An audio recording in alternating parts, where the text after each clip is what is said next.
Tov, Erev Tov. C'est incroyable. Unique au monde. Erev Tov. Je comprendrai jamais, ça fait des années que ça dure. C'est comme ça. Ok, nous sommes mardi soir, Bezrat Hashem, le 1er du mois de septembre. Bon anniversaire Samy, mon grand frère. Et puis en même temps, Bezrat Hashem, le Yutret du mois de Elul, de Shem Hashem, la Sevenaslia. Ce shiur est dédié, Bezrat Hashem, pour la Refoua Shlema de ma maman. Et de tout le peuple d'Israël, Bichlala, Moshe ben Esther, ben Refoua Shlema, Bezrat Hashem, David ben Esther Malka. Pour Yaakov Avner, Ben Esther Malka, Myriam Dvora, Bat Esther Malka, Chana Bat Esther Malka, pour un bon zivouk Be'ezrat Hashem, et que ça dure, et Refoua Shema pour Yosef Ben Jermouna. Un nom loin d'être Ashkenaz. Voilà. Aujourd'hui, on étudiera, plutôt ce soir, la signification, plutôt les quelques explications, on va essayer de faire ça en 1 heure, si Dieu veut, Blineder, de cette fameuse Magen David. Magen David qui, d'une certaine façon, est devenu le symbole, pas simplement du peuple juif, mais du juif lui-même. Ça veut dire que ce soit dans les Sidurim, que ce soit pour les bar mitzvot, que ce soit pour les mariages, que ce soit sur les pierres tombales, que ce soit sur même les chaînes que nous portons sur nous, la Magen David emporte très haut la main sur tous les autres symboles d'Israël, comme le Sefer Torah, la Menorah, et bien d'autres éléments, comme les Arbat Aminim pour Sukkot. On a les 4 éléments, on aurait pu les avoir comme symbole du peuple juif, puisque c'est la seule fête juive qui n'ait jamais été imitée par les autres religions. Eh bien non. Le seul symbole qui remarquera aussi bien le peuple juif que les nations du monde, la similitude la plus profonde et la plus probante entre le peuple juif et ce qui le représentera, c'est la Magen David. Ce que je vous propose ce soir, Blineder, c'est de traverser le monde du Pardès, du Pshat, jusqu'à l'histoire de la Magen David, jusqu'au sod de la Magen David, pour voir Be'etzem, qu'est-ce que d'abord veut dire le mot Magen David, qui veut dire en français bouclier. Le bouclier de David. Bonne manière. Et puis on rentrera un petit peu dans des couloirs ésotériques de cette fameuse Magen David, mais d'abord et avant tout, son histoire. Selon les Chachamim, je vous ai pris des petites notes à droite et à gauche pour essayer d'aller vite. Il faut savoir que la gematria du mot Magen David, Magen c'est même Gimel. Nun, ça veut dire même c'est 40, Gimel c'est 3, Nun c'est 50. On a obtenu plus David 14, 107. Bonne réponse. On voit que vous êtes fatigué. C'est la gematria du mot Anochi Hashem. 107, Anochi Aleph 1, Nun 50, 51, Chaf 20, 71, Yud 10, 81, plus Yud Kevavke 26, 107. Ça veut dire que le premier des commandements de la Torah, Anochi Hashem, Gematria Magen David. Donc qu'est-ce qu'on doit retenir d'abord et avant tout? Que la notion du mot Magen, c'est qui? Anochi Hashem. Comment s'appelle Dieu dans la symbolique du judaïsme? Je viens de le dire. Magen, Chazak ou Baruch. C'est pour cela que le mot Magen n'appartient pas qu'au roi David. Le mot bouclier, Magen, retenez-le, égale bouclier, n'est pas un mot qui qualifie uniquement la grandeur et la splendeur du roi David, puisqu'on le retrouvera d'abord avant lui, dans des psukim de la Torah, chez qui on le retrouvera avec Avraham Avinu, chez Neymar, Al tira Avraham, Avdi, quand il va se battre contre les habitants de Sodome et Gomorre. Anochi Magen. Magen David, Gematria, Anochi. Alors qu'est-ce qu'il lui dit? Anochi Hashem. Anochi Magen Lach. C'est moi qui te protège. Donc, quand nous faisons la Hamida, par exemple, la première chose que nous rencontrons après le Ishtachavaya, la première Ishtachavaya, c'est la deuxième Ishtachavaya quand nous nous prosternons. Hashem, Sefatay Tiftar, Ufiagit Ilatecha. Baruch Ata Hashem, Elokeinu Lakotenu. On arrive au deuxième Baruch Ata Hashem. Qu'est-ce qu'on dit à ce moment-là? Magen Avraham. Si vous dites Magen David, c'est que vous avez bu de l'alcool avant. On dit Magen Avraham. Donc, Lav Davka Magen David et là Magen Avraham. Vous comprendrez bien que donc, le nom du mot Magen, qui veut dire en hébreu bouclier, protégé, c'est un nom divin que Akadosh Baruch Hu a octroyé au peuple juif comme étant un symbole. Sur le domaine historique, je dis bien sur le domaine historique, le Ben Ishraï nous dit que si la Magen David est reliée au roi David, c'est parce que dans son bouclier, quand il partait en guerre contre les Plishtim, les Amalicites et ainsi de suite, il avait un bouclier qui était terrifiant. Et pourquoi il était terrifiant? Alors je vous dis la vérité, moi-même je ne l'ai pas très bien compris dans le texte. Parce que le Ben Ishraï nous dit qu'il avait un bouclier en forme de Magen David, mais ça ne m'explique pas s'il avait un bouclier rond sur lequel il y avait une Magen David, ou s'il avait un bouclier qui serait vraiment, alors là, horrible et terrifiant, c'est un bouclier en forme de Magen David. Et en quoi le fait d'avoir un bouclier en forme de Magen David, ce serait terrifiant? Parce qu'il aurait 6 pics. Ça veut dire que, à l'image de quelqu'un qui vient se battre, non seulement il se défend avec un bouclier, mais il suffit qu'il tende le bras avec son bouclier pour qu'il égorge ses ennemis, quoi, avec un bouclier pareil. Donc il y en a qui disent que Béhémet, c'est son symbole, et les gens étaient abahis de voir un bouclier inventé, entre guillemets, on verra que c'est pas inventé puisque ça existait bien avant lui, mais en tout cas le premier personnage biblique à tenir un bouclier, on l'appelait le bouclier de David. Sur le domaine historique, en tout cas, c'est comme ça que les choses nous sont expliquées. Il y en a qui disent que non. Le symbole qui est rapporté, c'est un bouclier qui était rond. Pourquoi rond? Parce que rond représente la sphira, et que le bouclier, et que la Magen David était implantée à l'intérieur. D'autres explications nous ont été données en nous disant que quand en réalité Akadosh Baruch Hu, Ishtabar Shemolahad, a montré à Moshe Rabbeinu quel menorah il désirait, il lui a pas montré, contrairement au pshat de l'étude, une menorah telle qu'on pourrait l'imaginer, telle qu'on l'a vu dans les dessins et les figurines du Beth Amikdash. Mais il lui a montré une Magen David dans lesquelles était placée une menorah. C'est exactement ce que fera d'ailleurs lui-même le roi David, puisque à l'intérieur de son bouclier se trouvait la menorah du Teilim 67 en forme de menorah, telle que vous le voyez ici, ou telle qu'on le verra dans toutes les Beth Knesset, qui s'est trouvée mamash au centre de la Magen David, du roi David. Il y en a qui disent qu'en réalité, la notion de Magen David, quand est-ce qu'on dit dans les pilotes Magen David? Bon, les femmes, vous ne pourrez peut-être pas le savoir, un homme aurait été là, je pense qu'il l'aurait dit, en tout cas je l'espère, c'est quand on fait la Haftara. Quand on lit la Haftara le Shabbat, à la fin de la Haftara, on dit, enfin au milieu des brachot, Baruch Ata Hashem Magen David. Ce symbole de Magen David, pourquoi est-ce qu'il perpétue aujourd'hui? Il y a beaucoup d'explications, je ne peux pas m'attarder là-dessus parce qu'on a beaucoup à faire. Mais il y a 2 raisons à cela. C'est d'abord les initiales qu'elles représentent dans la symbolique qui accompagne l'histoire de notre peuple. Magen, c'est quoi la première lettre? Mem. C'est ça? Et la deuxième? Dalet. Magen David, les initiales. Dam. Perouche Adabar Kakadosh Baruch Hu, Dalet Mem font lettre du mot Dam. Pour nous protéger, nous, de ne jamais être exterminés, qui viachol que Dieu se rappellera de la Magen David. Et pourquoi Dafka, le roi David? Parce que tout comme il est dit d'un seul homme dans l'histoire, David Melech Israël, Chai Vekayam, de là le peuple d'Israël ne sera jamais exterminé, on peut lui lancer autant de bombes atomiques qu'on voudra, on voudra faire autant d'holocaustes qu'on voudra sur notre peuple, le peuple d'Israël est indestructible. Non pas parce qu'on voulait macho, mais parce que le Créateur du monde nous l'a promis. Et c'est pour ça que ce symbole de la Magen David nous protège. Jusqu'à quand il va nous protéger? Hashem Igdim Trufa Lamaka. Il a envoyé le médicament avant le coup. Car en réalité, le même de Magen et le Dalet de David, David on comprend. Alors pourquoi Magen? C'est la lettre du mot Mashiach. Quand vous avez la lettre du mot Adam, Aleph, Dalet, Mem. C'est là. Dedans, vous avez les initiales de ce que l'on attend jusqu'à la fin des temps, jusqu'à la venue du Mashiach. Où est-ce que c'est marqué tout ça?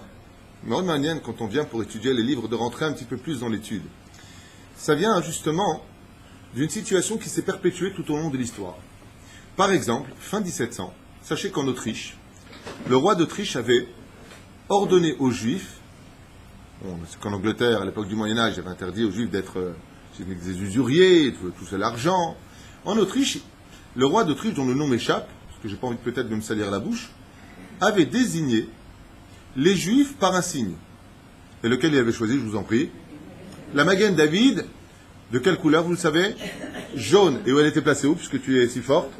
Non, non, sur le chapeau. Les Juifs, à cette époque, Ashkenaz, devaient porter une Magen David jaune sur le chapeau. L'histoire de Hitler, n'est pas son invention. Je vous rappelle que Hitler était d'origine autrichienne, il vient des Tyrol. C'est-à-dire? Et quand il a malheureusement voulu mettre son plan machiavélique en application, il n'a fait que reprendre l'histoire de son aïeul. C'est-à-dire? Seulement lui, la différence qu'il a, c'est qu'il a descendu au niveau du cerveau pour le mettre au niveau du cœur. Alors, c'est très intéressant de voir l'histoire et la Kabbale telles que les choses sont placées. Pourquoi? Ça vous intéresse? Vous me dites, si ça ne vous intéresse pas, je me casse. Alors, petit 1, les sages nous disent qu'il faut savoir que dans l'histoire, la Magen David est symbolique d'espoir. Et on comprendra tout de suite un petit peu à l'image. Essayez de me suivre dans la logique des choses. La première plaie en Égypte a été la plaie du sang, où le Nil, qui était le dieu de l'espoir de l'Égypte et des Égyptiens, fut transpercé par le bâton, comme si on avait tué quelqu'un, donc le sang s'en était extirpé. Qu'est-ce qu'a fait Hitler? Il a pris la lumière des Juifs. Comment on dit en hébreu le Nil? Comment c'est marqué dans la Torah? Yehor. Lumière, pas Nilus. Yehor, c'est marqué. Yehor veut dire il fut lumière. Hitler, il marche avec ce qu'il a fait. Et après la Magen David, pas rouge. Arrête, si tu veux faire un symbole, je veux vous tuer, qu'est-ce que tu fais? Mais du rouge. Il a pris du jaune. Et pourquoi les historiens, enfin les rabbinim disent qu'il a pris du jaune? Parce qu'il a voulu faire croire que l'espoir des Juifs était tombé dans le désespoir. Donc allez avec votre Magen David dans les fours crématoires. Il marche mauvais. Regardez comment l'histoire est forte. Maintenant, pourquoi cela? Je ne sais pas où j'ai noté. J'ai noté là. Madouan Ikra Magen. Pourquoi est-ce que Akadosh Baruch Hu, il s'appelle aussi Magen, comme on a dit, bouclier? Parce que les initiales de Magen sont en réalité le fonctionnement par lequel l'homme se doit de servir Hachem. C'est quoi ces fonctionnements? Petit 1, Moah. Ça commence par quelle lettre? Les Idbonen en hébreu, si tu veux comprendre ton créateur, commence à Léafil. Faire fonctionner ta tête. Parce que le roi d'Autriche avait mis la Magen David Sur la tête. sur la tête. Pérouche Adavar, dès que les Juifs s'assimilent, ou dès que les Juifs oublient leur créateur, des symboles viendront réveiller les membres qui sont endormis chez nous. Je ne justifie pas, Chas v'Shalom. J'explique ce que les sages nous expliquent. Le deuxième, c'est Gimel, Magen. Gimel, c'est quoi? Les initiales, la lettre du mot Gouf, le corps. Nous avons 248 membres et 365 tendons qui se doivent de servir les mitzvot de la Torah. Marcher pour aller à la synagogue, manger avec notre bouche, en l'honneur d'Akadosh Baruch Hu, mettre les tefilines avec nos mains, véchoulé. Et le Noun, c'est quoi d'après vous? Neshama. Nefesh, c'est marqué chez moi, hein? Aval Zeynyan. Et ce soir, les sages, ils disent She'em ayikarim la avodat Hashem itbarach. Pourquoi Dieu, il s'appelle Magen? Il dit parce que ce sont les trois choses avec lesquelles Akadosh Baruch Hu attend de l'homme des résultats. Pense bien, réagis bien avec ton cœur, car tout ton corps va en être dépendant. Pourquoi? Parce que tu as une âme qui m'appartient. Donc j'ai besoin de protéger ces trois éléments qu'on appelle le Magen du Shem Havaya d'Akadosh Baruch Hu, dont la Kematria avait été dite juste avant.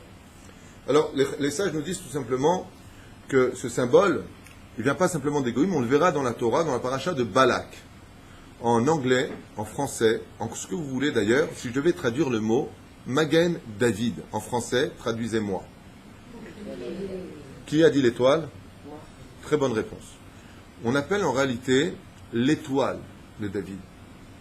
Et dans la Torah, dans la paracha de Balak, livre de Devarim, non, de Bamidbar, autant pour moi, là-bas on nous parle d'une étoile qui s'écrasera.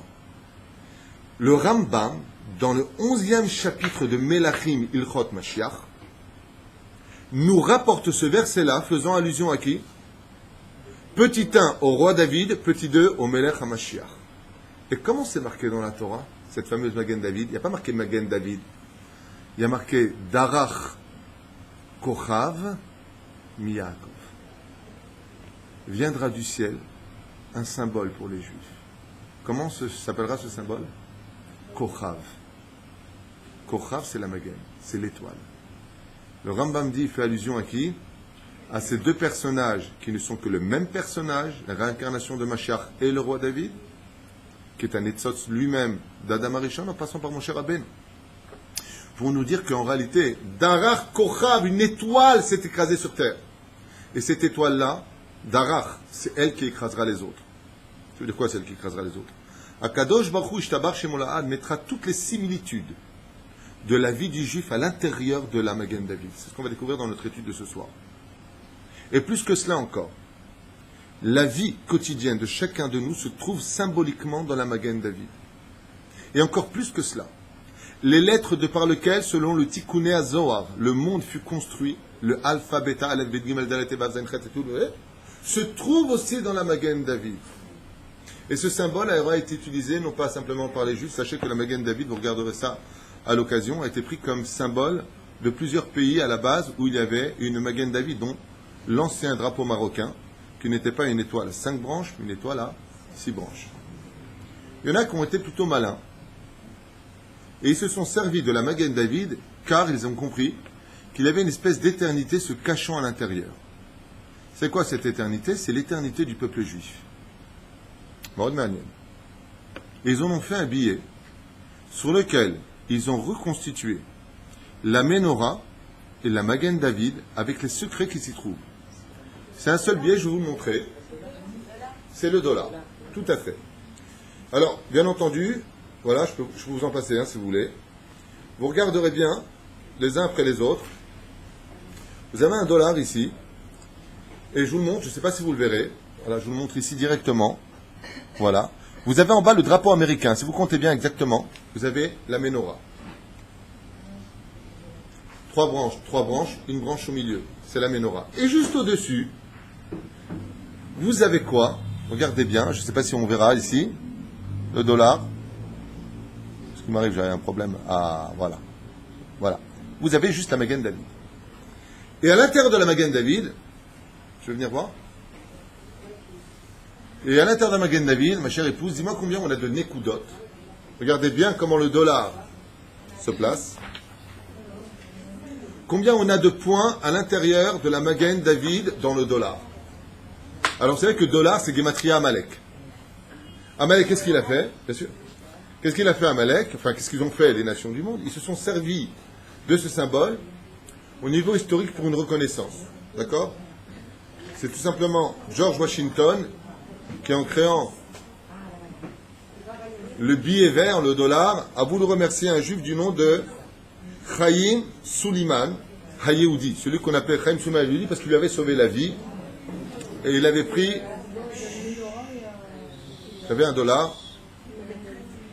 Il y a exactement 13 points. Bravo ma femme. Et ces 13 points, qu'est-ce qu'ils représentent? On est 13 tribus. Vous avez raison de le dire. Nous sommes en réalité 12 plus une tribu, la tribu de Dina, mais ce n'est pas ça que ça veut dire. C'est l'unité. Qu'est-ce qu'a fait George Washington? Il a voulu tout simplement, George Washington, en remerciant Chaim Suliman, il a voulu se servir d'un symbole qui servira jusqu'à aujourd'hui dans les éducations américaines, l'unité d'un peuple. Et pourquoi cela? Parce qu'en réalité, la Magen David est l'unité d'un peuple vis-à-vis de son créateur. Par exemple, si je vous prends la Magen David, combien on attribue? 100 dinars, 12. C'est-à-dire, si je pouvais les placer dans une Ménorah, dans une Magen David, comment est-ce que je pourrais les placer? Est-ce que j'ai de la place pour les 12? Comment? Tout à fait. Vous l'avez ici. Je vous le fais, voilà, je vous le montre. Vous l'avez là. Vous voyez les points? Il y a exactement 12 points. Si tu regardes là-bas comment ils les ont placés, tu as ici les 12 tribus. Ça veut dire qu'en réalité, la Magen David est symbolique d'union. Et c'est pour ça qu'il y a exactement, dans la Magen David qu'ont mis les Américains, chez eux, dans leur dollar, les 13 points et non pas 12. Et pourquoi 13? Parce que c'est Gematria Echad et Ahava. George Washington avait compris que le secret d'unir un peuple qui n'était pas un peuple, puisque je vous rappelle que les États-Unis est un peuple cosmopolite, qu'il a été créé par beaucoup de nations, il y a 3 siècles à peu près de cela. Et le premier pionnier, on sait que c'est les Irlandais. Ensuite, vous avez les quartiers chinois, vous avez les quartiers de tout portoricains, ainsi de suite, mexicains, qui vont créer ce qu'on appelle le peuple américain. Mais c'est débile. C'est débile de créer un peuple qui n'est pas un peuple. Mais qu'est-ce qu'il a fait? Il a créé le dollar. Et le dollar va réunir, et si vous avez bien remarqué aux États-Unis, tout tourne autour de l'argent. Sachez-le. Celui qui n'a pas compris ça encore, s'il a vécu 20 ans là-bas, il n'a jamais compris comment ça fonctionne aux États-Unis. Tu as du dollar, tu es quelqu'un. Tu n'as pas de dollar, tu ne t'assois pas à côté de moi. C'est là. Ça va très long aux États-Unis, la culture américaine. Si on apprend, c'est un Américain qui m'a dit ça, qui est là-bas juste depuis 50 ans. Il m'a dit, sachez qu'aux États-Unis, si on sait qu'un mec à côté, il n'a pas payé ses impôts ou il n'a pas payé son amende, on le regarde de travers. T'es pas un homme bien. Parce que tout tourne autour de ce centre. Chez nous, par contre, ce n'est pas du tout cela. C'est vrai que tout tourne autour de quelque chose, ce qu'on découvrira plus tard, Bezrat Hashem, dans cette fameuse Magen David, qui a un centre. Et ce centre, c'est Akadosh Baruch Hu, c'est l'étude de la Torah, c'est le Shabbat, c'est ce qu'on découvrira. C'est-à-dire. Donc je continue avec ça. Vis-à-vis de lui-même, le roi David, pour repartir un petit peu de l'histoire, avant de penser dans un autre niveau, il faut quand même comprendre que le roi David, il a aussi une particularité au niveau de sa vie personnelle et la Magen David. Comment c'est le Magen David? C'est une pointe qui part du haut vers le bas. C'est un homme qui a été oublié dans l'histoire, un monde très élargi. Qu'est-ce qu'était le roi David, comme on l'a enseigné à maintes reprises dans notre cours sur le Tanakh Shmuel Aleph? C'était un homme qui était totalement oublié de l'humanité, qui vivait avec ses troupeaux, loin de son père et de ses frères, ainsi que de sa mère. Al-Zé Amar David Amelech Alav Shalom. Moi, j'étais tout en bas. Okay? Mais de l'endroit où j'étais, dans les cieux, on me regardait en large. Ce verset-là, nous le dirons constamment, dans tous les Hallel, ou dans nos Teilim. Even ma'asu abonim ayeta les Rosh Pina. Le roi David, quand il a concrétisé sa Magen David, tel que nous on pourrait le comprendre, il a dit, ce symbole c'est moi. Ce n'est pas le symbole simplement d'Abraham. Abraham aussi était ignoré. On a voulu l'ignorer, le jeter dans une fournaise ardente. Il est devenu le premier. Ish Elokim Atab Tochenu. Tu es un homme de Dieu, un ministre de Dieu parmi nous. On était en bas de la pyramide et on est monté en haut de la pyramide. Le roi David s'est complètement ressenti dans l'histoire de la Magen David qui le représente, dans le sens où il a dû fuir constamment dans les 4 coins, monter dans les montagnes et se cacher dans les grottes, ainsi que l'image de la Magen David le montre, pour enfin avoir le droit d'exister en tant que roi, poursuivi par le roi Shaoul, par Mephibosheth, par tous les ennemis Avner, comme on l'a étudié ce matin. Il y en a qui disent que la Magen David représente le fameux combat de Goliath et de David. Donc Goliath de Gath et David. Et comment et pourquoi? Si vous avez remarqué, il y a un point qui était en bas. C'est-à-dire face à Goliath qui était très très large en haut. Et le roi David l'a surmonté, a retourné l'histoire. Vaya Afochu. Il y en a qui disent qu'en réalité, la largeur d'épaule, la largeur de la connaissance des armes face au roi David a donné le verset qu'il écrira plus tard grâce à ce combat. Ele barechev ve'ele basusim ve'anachnu beshem Hashem. J'étais une Nekuda en bas pour devenir une Nekuda en haut. Comme il explique. La Gemara nous dit, à propos de la Magen David, un enseignement très intéressant dans Baba Batra, Bedaf Yud Amud Bet, ou dans Psachim, Daf Nun Amud Aleph, l'histoire de Rabbi Yossé ben Rabbi Yehoshua. Il s'est passé quelque chose. Alors on a dit tout à l'heure que le symbole du juif, c'est la Magen David. Donc c'est 2 triangles inversés. Rabbi Yossé était un homme dont la dimension au niveau de la Torah dépasse tout entendement humain. Il était capable de prononcer le nom divin, de sortir de son corps et de monter dans les sphères supérieures. Alors un jour, son père lui a dit « Va me dire ce qu'il y a dans les cieux. » Qu'est-ce qu'a fait Rabbi Yosef? Il a dit « Pas de problème.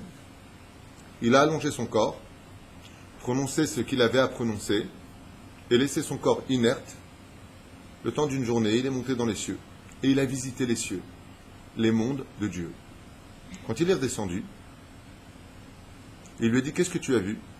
Et il lui a dit, un monde renversé. Ça veut dire quoi un monde renversé, il lui a dit? Il lui a dit, tu connais Johnny? Bon, tu connais Michael Jackson? Qui ne connaît pas Michael Jackson? Et j'ai posé la question à tous les anges, il n'y en a pas un qui le connaît. Il n'y a pas une personne qui le connaît. En bas, il est mondialement connu, le ministre, il est mondialement connu, l'acteur, il est mondialement connu, le clown, qui tu veux, peu importe. Dans les cieux, il n'y a qu'un ange qui le connaît, il n'y a qu'une pointe, c'est qui? L'ange qui l'accompagne dans tous les jours de sa vie. Alors son père lui a dit, c'est quoi l'autre Magen David? Il lui a dit, tu connais Rabbi Jijou? Il lui a dit, qui c'est? Et lui, dans les cieux, on ne parle que de lui. Olam Afourou. Les gens les plus connus, imaginez l'homme le plus connu du monde, il arrive dans les cieux, il meurt, c'est moi, le multimilliardaire. Les anges comme ça, ils disent, qui c'est? Putain, le petit religieux qui est Shomer Shabbat, il respecte son père, sa mère, il secoue son petit loulav, il écoute son petit chauffard. Il vient en Eretz Israël pour construire ce pays, il va se donner à fond pour chaque juif. Celui-là, dans les cieux, il n'y a pas un ange qui ne le connaît pas. Comme l'histoire du Mashgiach, c'est une longue histoire en Tchécoslovaquie, que tous les anges, dès qu'il ouvrait la bouche, avec toutes les pamaliotes, et marqué dans les livres, tous les anges des cieux qui venaient écouter son Bar Torah. Il lui a dit, ça c'est la Magen David. La Magen David, je vous ai dit qu'elle représentait toutes les figures de notre vie quotidienne. Dans les cieux, toi qui cherches tellement à être connu, t'es inconnu. Mais si tu travailles pour Hachem, alors il te fera connaître. Ça s'explique par un autre symbole, qui est le symbole des mitzvot dans notre judaïsme. Si toi, le petit, la pointe en bas, celui qui arrive comme une espèce d'unité, tu t'occupes de faire grandir le nom de Dieu par ton filtre, alors Akadosh Baruch Hu, unique en haut, il élargira ton nom dans le monde d'en bas. Fais-moi un nom sur terre, et je ferai un nom qui te protégera. Le premier personnage à avoir justement divulgué le monothéisme face à toutes les nations s'appelle Avraham. Baruch ata Hashem, Magen Avraham. Magen, je protège ton nom. Zeperouch Adam. Ça vous aidera, Bezrat Hashem, après ce que vous venez d'entendre, si un jour vous en avez ras-le-bol du Kissouille, ou votre mari, ou je ne sais pas qui, de vous dire, Hashem, je tiens pour toi. Je fais un nom pour toi. Je veux être un Kiddush Hashem. Je pourrais le mettre dehors, pas besoin de lui. D'ailleurs, vous savez que dans la Magen David, vous avez le couple. Vous avez toute l'histoire du Shlom Bayit et le couple à l'intérieur. On y arrivera petit à petit. Je continue. Les Aïnian. Donc c'est selon le Chida, je vous dis tout à l'heure qu'il voyait à l'intérieur, la Magen David était introduite à l'intérieur du Chida Kadosh de la Menorah du Télim 67, celle qu'on connaît. Magen représente aussi le Zivug. On est déjà arrivé au Zivug, puisqu'on en est là. C'est ce qu'on appelle les opposés complémentaires. Alors vous savez que dans ce monde, comme le dit la Gemara, partout où se trouvera la lumière, tu y trouveras automatiquement à côté l'obscurité. Ce qu'on appelle les opposés complémentaires. Cette formule a été reprise aussi par la culture chinoise. Vous savez bien comment ça s'appelle? Le yin et le yang, exactement, qui est donc séparé, blanc et noir. Et ce symbole-là, bien entendu, vient de notre judaïsme, qui fut la première religion de l'histoire, monothéiste, je parle bien sûr. Et nous avons, quand nous décalquons la Magen David, deux opposés.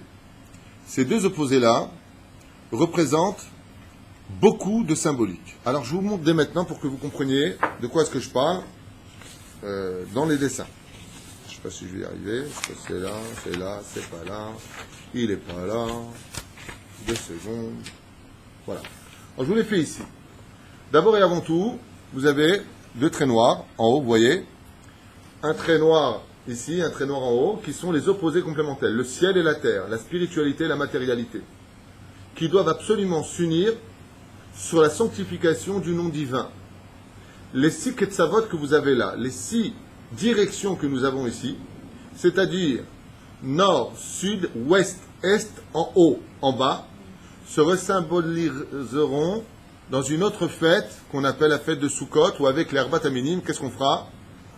Eh bien, exactement le symbole de la Magen David. Sur, sud, ouais, je suis fatigué, j'ai le droit de me tromper, c'est pas grave.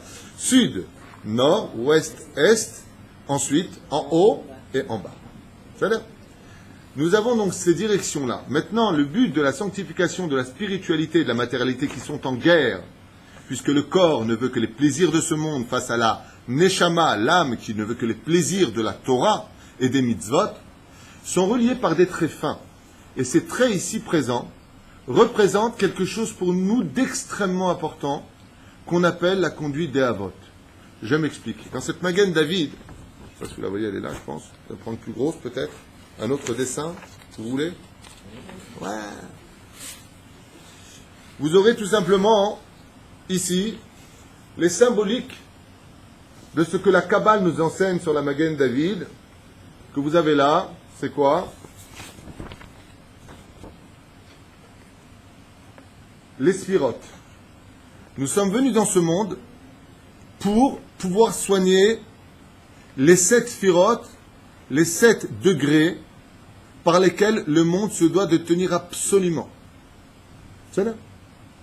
Ces 7 degrés-là, de la Magen David, on a le devoir de les accueillir aussi pendant une fête qu'on appelle les Sheva Ushpizin, les 7 invités.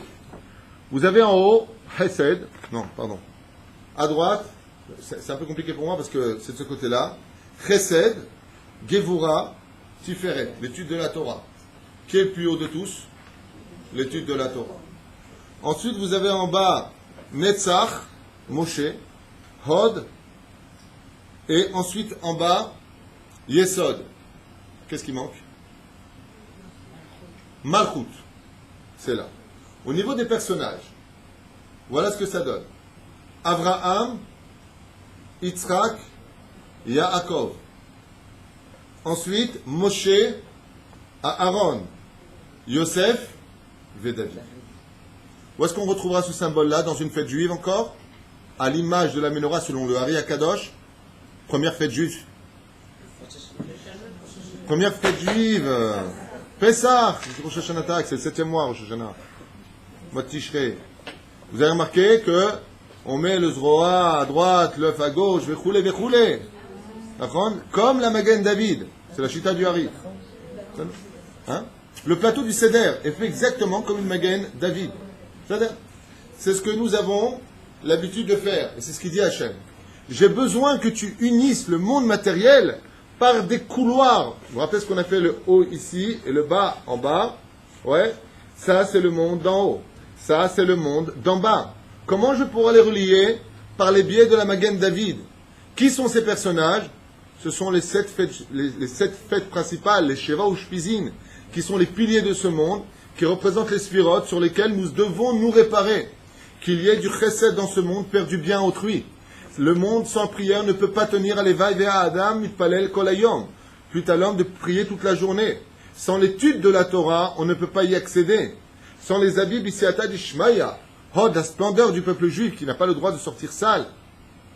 On n'a pas le droit d'être sale. Un Tanitram qui sort avec une tâche, il est chayav mita. De l'autre côté, l'éternité de la Kdusha du peuple juif, qui est à Aaron à Cohen. Et pour finir, Shvirata Brit Mila. Mais il y a encore un symbole au milieu. Et ce symbole-là, c'est le roi David.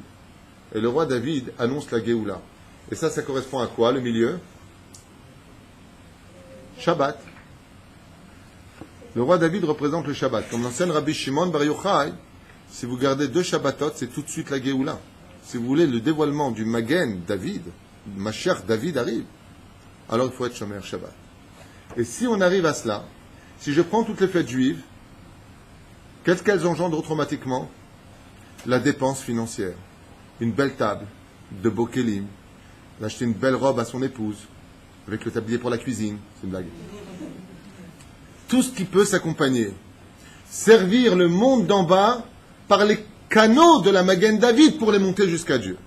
Je referme cette parenthèse très importante à retenir, car en réalité, c'est des canaux qui amènent le monde de la matérialité vers Akadosh Baruch Hu, séparé par toutes sortes de conduits représentant ce que je vous ai expliqué juste à l'heure. Quand le créateur du monde a créé l'univers, il a créé par le alphabet. Je vous l'ai dit tout à l'heure, Aleph, Bet, Gimel. Il serait quand même surprenant de constater qu'il existe un seul symbole dans la création du monde qui soit capable de représenter toutes les lettres de l'alphabet. C'est pratiquement impossible. Quand je veux dire que le Aleph, il serait dans le Bet, il serait dans le Gimel, le Tzadi, le Samer, tous dans un symbole, c'est impossible. Et pourtant, vous en étonnez, je vous fais une photocopie. Alors, vous avez des petits caractères et des gros caractères. Voici, tels que les sages nous l'ont montré. Je ne sais pas si on voit bien. Vous avez les petits caractères et les gros caractères. Première lettre, Aleph, Bet, Gimel, Dalet. En gros caractères, c'est très dur à voir. Je ne sais pas si vous verrez, parce que c'est une photocopie. Mais si vous regardez bien, tout l'alphabet se trouve symboliquement dans la Magen David. Par exemple, je vous montre ici. Le Aleph, c'est une Magen David. Vous voyez d'ici, plus ou moins? Vous ne voyez pas, il y a des lunettes alors. Le Aleph, vous l'avez ici. Aleph, c'est un trait et un trait en bas. Vous l'avez dans la Magen David. Le Bet, voici le Bet. Le Gimel, vous l'avez ici. Le Dalet. Je vous fais passer la feuille, vous pourrez voir, c'est merveilleux et c'est parfaitement bien fait, sans aucun trafic. Regardez bien chaque lettre, faites-le passer entre vous. Il est impossible de trouver que toute la création du monde se trouve à l'intérieur. Alors pour en revenir, vous voyez, tout l'alphabet se trouve à l'intérieur.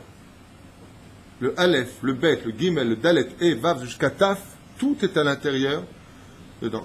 Vous ferez des photocopies à l'occasion. Sachez que même le nom de Dieu, tel qu'on écrit Yud Kevavke, si vous séparez les lettres et que vous les faites telles qu'elles sont marquées dans la Torah, vous pouvez reconcrétiser aussi la Magen David. Mais je ne veux pas perdre de temps avec ça. Vous pouvez le faire chez vous à l'occasion. Vous le trouvez dans les livres qui en parlent. Peu importe. Masheken. Une des raisons pour lesquelles le monde fut créé, c'est Peru urvu ou mil'u et haaretz. Croissez et multipliez. Okay, afin que la terre se remplisse d'humanité, car un roi ne peut pas être roi s'il n'a pas de peuple. Le Créateur du monde va créer, pour cela, l'homme et la femme. Contrairement aux autres religions, sans pour autant les critiquer, j'explique des faits. Les femmes, contrairement à ce que pensent des ignorants de notre peuple, parce qu'on a aussi des hmars dans notre peuple qui ne comprennent rien, ça arrive, il n'y en a pas beaucoup, mais quand on trouve un, champion du monde. Ils pensent toujours, par exemple, que la femme, dans le judaïsme, elle est au poulailler, elle est toujours de côté. Non. La seule différence dans la Torah, c'est que la femme est considérée comme un diamant. Et excusez-nous de le dire à voix haute, mais on ne se promène pas avec un diamant comme ça. Quand on est dans la rue, qu'on a un diamant, ok, on ne se promène pas à la plage avec elle à fil derrière, et toi, comme Mowgli, en train de promener ton petit caillou. Quand tu as une femme que tu estimes être un diamant, tu la protèges.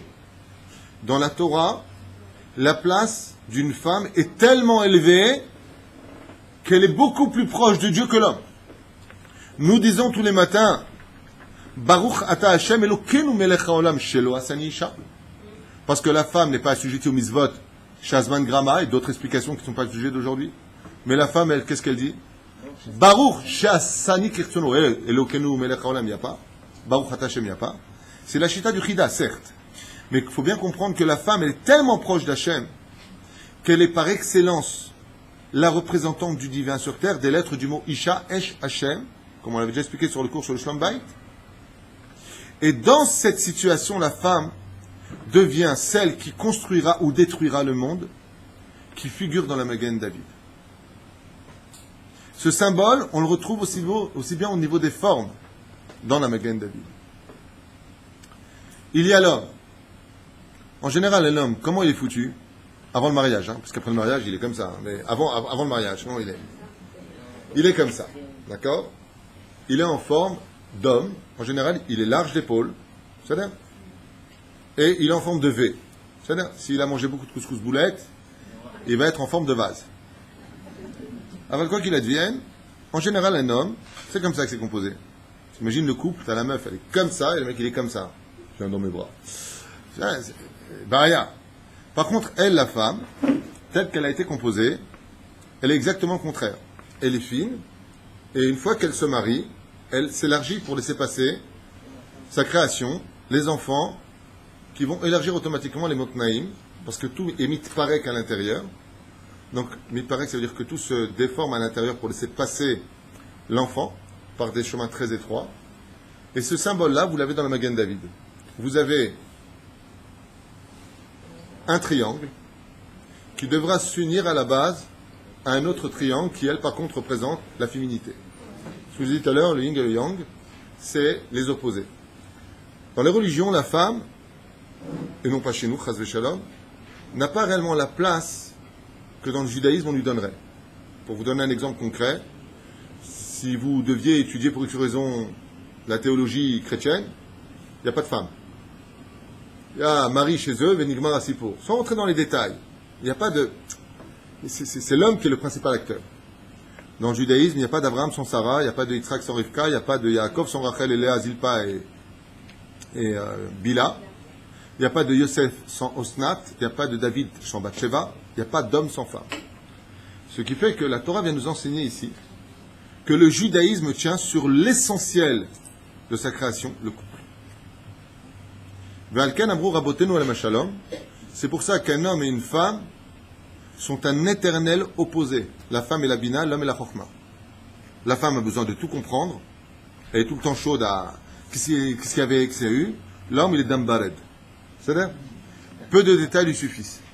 Ça veut dire qu'il a un esprit large, mais quand il s'agit de rentrer dans les détails dans ce monde, il diminue. C'était bien les vacances? Super. Ah, super, il a kiffé. Tu dis ça à une femme, c'est bien les vacances? Super. Ah bon, qu'est-ce qu'il y a eu? Elle a besoin de comprendre comment tu analyses que tes vacances étaient superbes. Pour voir si c'est un crétin ou quelqu'un qui a des valeurs au niveau du superbe. Elle a besoin de comprendre. C'est-à-dire, je prends la synagogue, il y avait du monde? Ouais, il y avait qui? Oh punaise. Oh, fonte de l'humanité. Tu regrettes ta question.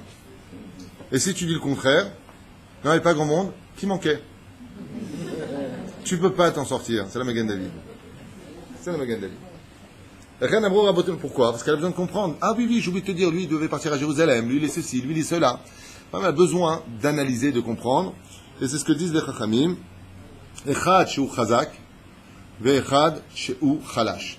Car l'homme est considéré comme étant le symbole de la force, celui qui est le fort, et la femme, celle qui est faible. Qu'est-ce que ça signifie réellement parlant?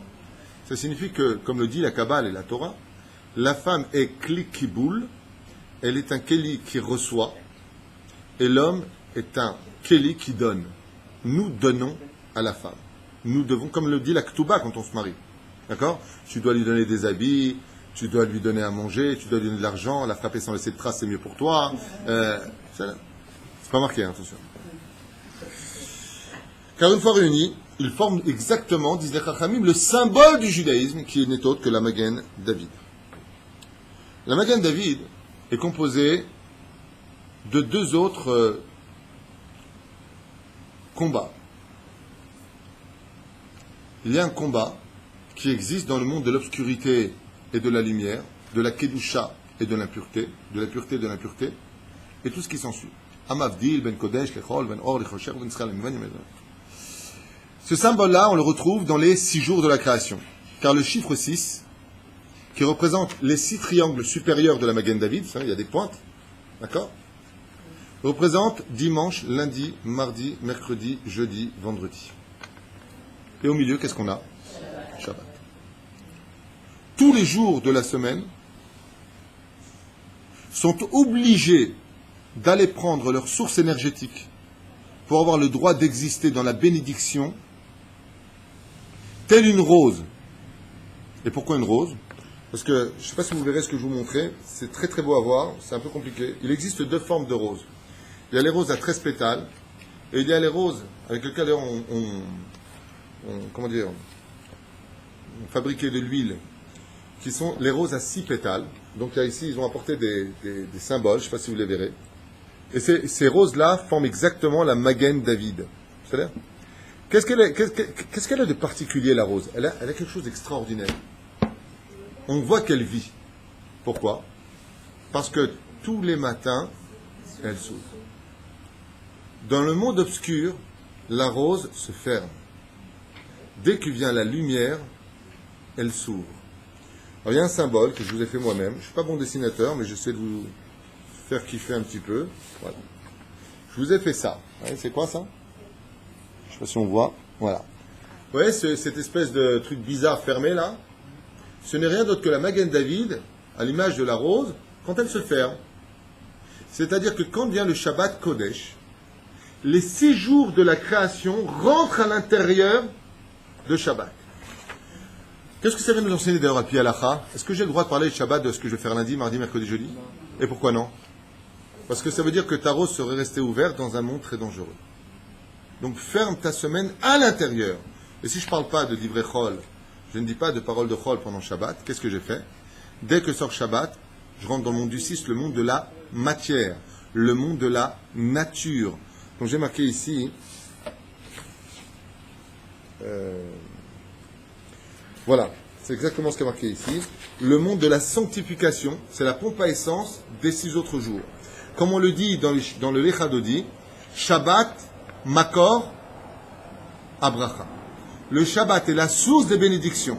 La Magen David, qui représente le peuple juif, vient définir que le symbole de la Magen David n'est autre que le Shabbat Kodesh. Et c'est pour ça que la Malchut, dans les Sphirot, on a vu tout à l'heure, Chesed, Gevurat, Tiferet, Od, Netzach, Yesod et Malchut. Yosef et David. David, c'est quelle fête juive? Le Shabbat. On est bien d'accord? Si tu veux avoir un Magen David, tu veux être protégé, il faut que tu sois Shomer Shabbat. Et être Shomer Shabbat, c'est être capable d'exister à l'image de ce symbole très bizarre d'une rose fermée. C'est pour cela que quand vient Shabbat, on ferme la boutique. On ferme le monde du Chol. On ferme les pensées du Chol. On ferme les paroles du Chol pour entrer dans la doucha de Shabbat Kodesh. Car quand cette rose va s'épanouir à l'extérieur, comme je vous l'ai montré, la rose qu'on appelle comment on dit en hébreu une rose, il y a plusieurs façons de le dire. Il y a Shoshana, Vered et Shushna. Shoshna qui vient du mot Shisha, les 6 pétales, et non pas les 13 pétales. Ces 6 pétales-là se ferment à l'intérieur et se réouvrent dès que la lumière réapparaît. Pour dire quoi? Qu'elle était capable de maintenir un silence dans le monde de l'obscurité du tikkun dans lequel nous sommes, qui veut dire le monde, Alma de Tikkuna, le monde de la souffrance. On est venu dans ce monde, comme le dit la Gemara, Hadam la Amol Yula, on est venu dans ce monde pour se battre, pour accomplir les mitzvot avec du mérite. De l'autre côté, nous avons besoin de nous reposer. Le repos de l'âme. Shabbat va nafash. C'est le repos de l'âme. Si tu t'occupes de l'âme, ne t'occupe pas du corps. C'est-à-dire que tout ce que tu vas manger, même ta nourriture, il ne viendra pas du Etzadak, mais du Etzraïm. De l'arbre de la vie, de la Torah. Le Kiddush, ça commence par le mot Kodesh. Ensuite, qu'est-ce que tu dis? Yom HaShishi, Mazé Vaïchoulou. Zéou, fini. Cessez. Parce que maintenant, je rentre dans le Shabbat. Et le Shabbat va me permettre de donner toute la bracha à tous mes autres jours. C'est ça? Pour le Shabbat. Car bien entendu, comme vous le savez, je vous ai fait plein d'exemples ici. La Magen David représente la Parnassa, la nature, c'est le monde du 6, d'accord? Pourquoi la Parnassa? Parce qu'on travaille le lundi, le dimanche, le lundi, le mardi, mercredi, jeudi. Tout ça vient de quoi? De la source du Shabbat Kodesh. Étant la Torah, tout est 7. Ça veut dire que mon Shabbat ne peut exister que si j'ai préparé mon Shabbat. Donc est-ce que j'ai besoin du 6 pour arriver au 7? Oui. Dans la Magen David, c'est ce qu'on t'apprend. Si je te fais un... Comment on appelle ça? Un hectagonal? Octogonal. C'est pas de problème. Il y a des noms bizarres. Octogonal. Sans les pointes, ça ne veut plus rien dire. C'est une situation qui est morte. Ça veut dire que si je fais de toute ma nature un Shabbat, j'ai changé de religion. Parce que je suis venu pour construire ce monde. Avec la Torah. Sheshet Yamim Te'aseh Melacha Uvayom HaShevi'i Shabbat Hashem Elokecha. Je ne parle pas de ceux qui sont les leaders de l'étude qui vont étudier dans les kolélim. Je parle de façon générale. Car tout est 7. Comment c'est possible tout est 7? En réalité, la menorah, la Magen David, c'est 6 ou c'est 7? C'est 6 plus 1, le vrai calcul. Il y a 6 étoiles et 1 au milieu, donc c'est 6 et 7. Comme quoi? Comme tout ce qui touche à la sanctification. Alors je vous ai fait comme ça, ici, que ce que je fais balper comme ça à toute vitesse. Je vous ai mis cet exemple, je vais vous le dire tout de suite. Qu'est-ce qui est 7 dans la Torah? Sheva Brachot. Quand tu maries un couple, tu recommémores la Magen David. Sur le talit, vous avez la Magen David. D'accord? Sabri Maranan, et tu fais les Sheva Brachot. Ces Sheva Brachot correspondent aux 7 sphirotes que le couple devra ensemble mener à bien, qui sont dans la Magen David. D'où le symbole de la Magen David au-dessus, souvent qu'on voit dans les Beth Knesset, qui se trouve toujours au-dessus de la Choupa. C'est là? Exemple. Donc les Sheva Brachot. Qu'est-ce qu'on fait pour sanctifier l'âme d'un défunt qu'on a aimé et pour lequel on est obligé de s'asseoir? Shiva Yeme Avelut. Et qu'est-ce qu'on fait pendant ces 7 jours de deuil? On s'assoit. Shabbat, la Shevet. On va sanctifier au centre de notre Magen David pour les années de vie que nous aurons. Pour l'âme du défunt. C'est pour ça qu'on trouve très souvent un symbole tellement connu sur les tombes, la Magen David. C'est-à-dire 7 jours de deuil, de sanctification pour l'âme du défunt et pour celui qui est sur terre. On continue. Qu'est-ce qui représente bien entendu le chiffre 7? Shiva Yeme Shavua. Les 7 jours de la semaine, de par lequel le monde se sanctifie constamment. Vient Shabbat, une fois de plus. Qu'est-ce qui se sanctifie? Le Chodesh Hashivei. Qui c'est qui a dit tout à l'heure? C'est toi. Quel est le mois le plus particulier de l'année juive où il y a le plus de fêtes? Le mois de la sanctification. Les Slichot, Rosh Hashanah, et Kippour, Sukkot, Hoshana Rabbah, Shmini Atzeret, Simchat Torah, Kadesh. C'est quel mois? Nissan, Iyar, Sivan, Tammuz, Av, Elul, Tishrei. Le 7e mois de l'année est le mois par excellence de la sanctification du corps, mortification par Kippour, et de l'âme. Jour de prière. 7. 7, vous avez d'autres idées dans la Torah? On n'a pas le temps. Shemitah, 7e année. Le Olam HaShivai, le monde futur qu'on attend, si tu veux, la venue de Mashiach, on partira du monde du 7. Et pour finir, le Eved, pour passer d'un homme libre, qui représente justement la Magen David, symbole de notre nation, sur le drapeau d'Israël, représente Am Chofshi, un peuple libéré. Pourquoi Dafka 7 soit 6 plus 1? Parce que c'est à la fin de la 6e année qu'il sortait Chofshi Chinam. Un peuple qui a un drapeau qui représente la Magen David, dans le judaïsme, veut dire un homme libre. Un homme qui est face à lui-même pour décider comment il veut orienter la vie de son épouse, de sa famille, de ses enfants. Haïm Ata Yehudi. Ce que je trouve de très particulier dans les branchements qui ont été faits par nos Chachamim, c'est que les Chachamim ont constamment relié la Magen David essentiellement au Shabbat. Car si d'un côté symbolique, la Magen David représente ce que je suis, Ani Yehudi, je suis juif, il faut savoir que dans la Kabbale et dans la Torah, ce qui représente ma Teudat Zeut, ma carte d'identité, c'est est-ce que j'ai été Shomer Shabbat.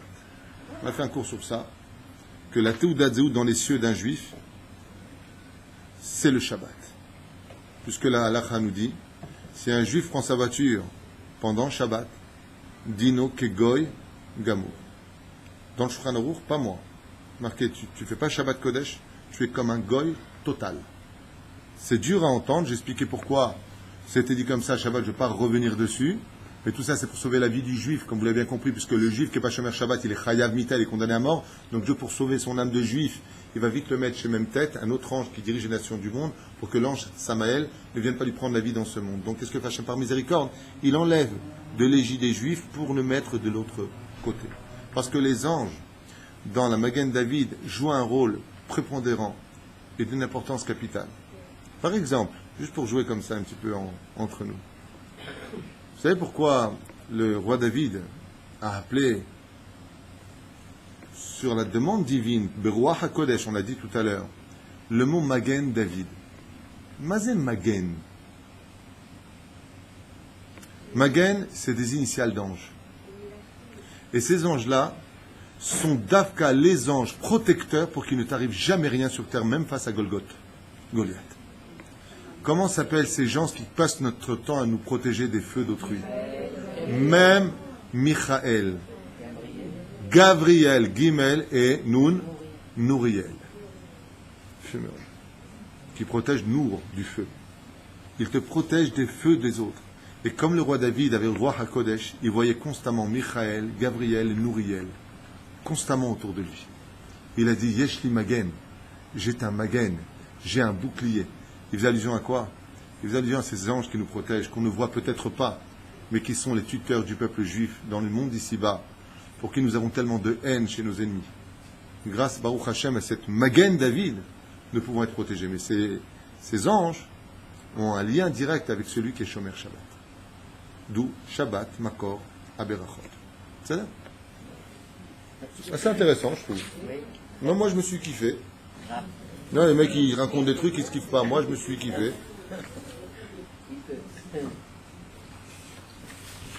J'avance un petit peu dans les textes. Autre explication qui est donnée ici. Shesh Kshavot, Shakadosh Baruch Hu, Sholet. Alors ici, on revient dans des explications un petit peu simples, mais je suis le livre tel que les sages nous l'ont enseigné. Enseignement repris de Rabbi Nachman de Breslev, pour ceux qui veulent la référence. David, Magen David, est composé de combien de lettres? 6. Très bonne réponse. Magen David, Mem Gimel Nun, David, Dalef, Dalet, Vav, Dalet. Où est-ce qu'on a 6 mots qui sont le symbole du peuple juif qui nous sauve la vie constamment, qui nous protège de nos ennemis? Hein? Hachem, quel rapport avec Hachem? Hein?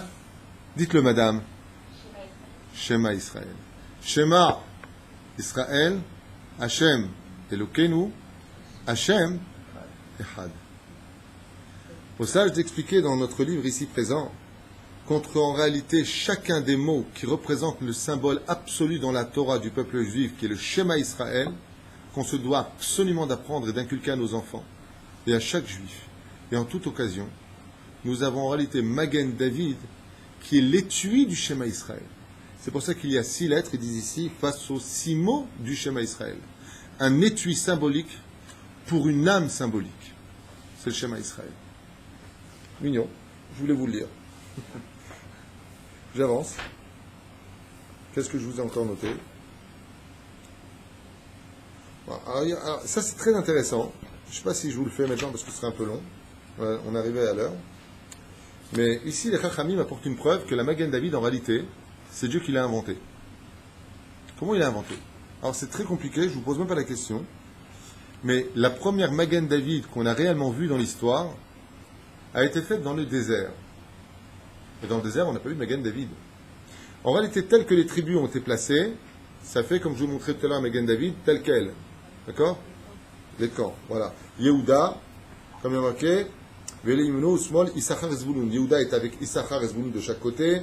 Il dit ici Reuven avec Shimon et Gad, Ephraim avec Ménaché ou Binyamin, Dan et avec Naphtali et Asher, ou Bansa, Machonot, Aya, Shevet, Lévi.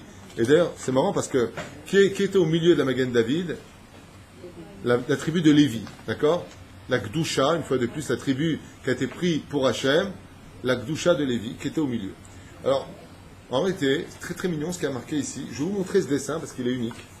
Et effectivement, pour ceux qui connaissent la tenture du Beth Amikdash, on avait pris la peau d'un animal légendaire qu'on appelle en hébreu le tachash, et qui, selon le Talmud dans Masechet Shabbat, n'est autre qu'une licorne. Ce fameux animal légendaire qui n'a existé, selon les Chachamim, que pour un seul et unique événement. C'était de prendre sa peau. C'était un animal gigantesque, et ça ressemblait à une licorne, en tout cas tel que les finissent les sages. Et c'est avec cette peau-là qu'on a fait la tenture du Mishkan dans le désert. Et comment était la tenture? Elle était faite de la Magen David telle qu'on l'avait posée. C'est-à-dire que, je ne sais pas si vous voyez ici, voilà, dans le ciel, si tu regardais d'en haut la tenture du Mishkan, tu y découvrais le triangle de ce côté-là, et deux autres triangles qu'il fallait simplement unir au milieu. Pourquoi? Pour dire que c'est pas parce que vous aviez le Beth Amikdash que c'était gagné pour vous les Juifs. Car si vous ne viviez pas en paix en dehors du Beth Amikdash, les chérubins se mettaient dos à dos, ce qui fait que la tenture se séparait l'une de l'autre. Mais si on était capable de s'unir à l'extérieur du Beth Amikdash, dans notre vie de Juifs les uns vis-à-vis des autres, alors Akadosh Baruch Hu B'Siyata d'Ishmaïa, il a été capable d'unir les deux triangles extérieurs et de les unir à l'intérieur, et nous obtenons, comme il le montre parfaitement, dans ce symbole, je ne sais pas si vous le voyez, il est magnifique. Au début, c'est comme ça, plus le peuple fait Teshuvah, jusqu'à devenir le symbole, ici même, de la Magen David, que l'on pouvait voir que des cieux. Ce qui fait que ce que le veut le Créateur du monde, au-delà de toute chose, c'est que la Magen David se ressente non pas par un symbole accroché au cou, mais par une conduite d'un juif qui est digne de porter cette étoile. Quoique chaque juif, Baruch Hashem, soit digne de porter cette étoile, on n'est pas là pour juger, mais il faut simplement aller au-delà de ce symbole. Comme une fois, quelqu'un, j'ai vu, avec tout le respect que je dois, je ne rentre pas dans les détails, une fille avec une Magen David, je lui dis, vous êtes juive? Elle me dit, non, pas du tout, j'adore. L'habit ne fait pas le moine. C'est pas parce que c'est une Magen David que, surtout que je vous ai dit qu'il y a plusieurs pays qui avaient pris le symbole de la Magen David et qui ensuite l'ont retiré. Il y a une Magen David avec une croix, il y a plusieurs pays comme ça qui avaient pris ce symbole il y a, en Afrique aussi, tout à fait. Ils avaient pris le symbole de la Magen David. Vous avez des questions? J'ai pas compris. Vous êtes en pause à réimage là ou vous avez une question qui arrive? Non, parce que je me pose. Ah, d'accord, très bien. D'accord. Pas de questions pour ce soir? Non. Alors, Bezrat Hashem, Shetiel Lachem. Une très très bonne année. Tout ce que vous désirez, Bezrat Hashem. Hein? La semaine prochaine, est-ce qu'il y aura cours? Je ne sais pas, normalement oui. Pourquoi pas? Zéouzé, on a fini avec notre Magen David, Shetiel Bezrat Hashem, Magen al Kol Am Israël, Kedat Moshe Israël. Et surtout, n'oubliez pas que le couple n'est complet que quand la Magen David, quand le triangle d'à côté a rejoint le triangle du centre. Il y a plein de symboles à faire que je ne pouvais pas me permettre de dessiner, mais des fois, quand un couple se sépare, vous séparez les deux extrêmes et vous verrez que ça devient d'autres symboles. Kol Tuv, Bebeatzlacha, remettez les chaises. Toda.